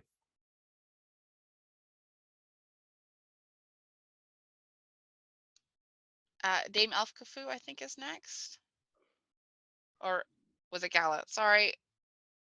I'm just gonna be really fast. I was gonna say from the mentoring side of things, I know that I've been tagged in numerous questions on numerous arts groups in different kingdoms for help with specific subjects that people know I'm a geek about. So just putting it out anywhere, like I've had people all over contact me about various glass and juggling stuff. So just get it out there somewhere, and it's a good start. Lair de Mauvert, Gala. Well, as the others have said too, is you just go and talk to people. I mean, honestly, if you see somebody doing a thing that you really are interested in, go and talk to them. They may not ultimately be that person who's going to be your mentor, but they might know somebody else who is. Alternately, you can always contact the Kingdom ANS minister as well. That right now is me. And again, I might not be able to be that person, but I probably know somebody who can, or at least I know somebody who can point you in the right direction.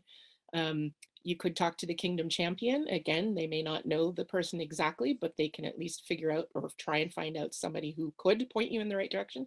But it really, the onus is a bit on you to step out a little bit to do that. You know, like people aren't going to come tromping through your living room. You're going to have to go tromping through theirs. So putting your hand up and just saying, hey, I need help in the groups and whatnot, as we've said, but contacting individual persons is also a good thing. So Kingdom A&S Minister is always open. You can always send me an email or find me on Facebook, and I will do the best I can. And I certainly find too, for people, creating, if contacting people isn't your jam, creating a Facebook page and just start cataloging a snapshot of your stuff on your page that people can come back to, is a great way to if you're feeling a little bit shy. So we have had our wonderful panelists in the hot seat for a solid 2 hours, a little earlier because we started at about 6:30. I'm wondering how our panelists are feeling, if we wanted to wrap up the recording and just make things a bit more informal, or you wanted to keep going. How's everybody doing? I know it's Sunday night, so I don't want to go too late because people have work tomorrow. I have to go because I do have Yeah. to go to work tomorrow. So Yeah. I really enjoyed this, and Wonderful. I had lots of wonderful insight. Thanks everybody so much. You've just been amazing. I really appreciate all the perspectives and the differences that you guys have brought. I really appreciate it. Thank you so much. Thank you. Yeah, thank you. you. Okay, why don't we wrap it here? And I think we're going to come back. Lions Den is going to come back with a Bardic panel. No date to announce yet, but it's in the works. And we've got a few more panels that we've been talking about. So stay tuned for more, I think. Thank you to all I our can also panelists stick so around much. for a bit. Really appreciate it. Thank you. And thank you for so much for hosting all of us as well. Oh, thank you so much. Okay, I think can we stick around.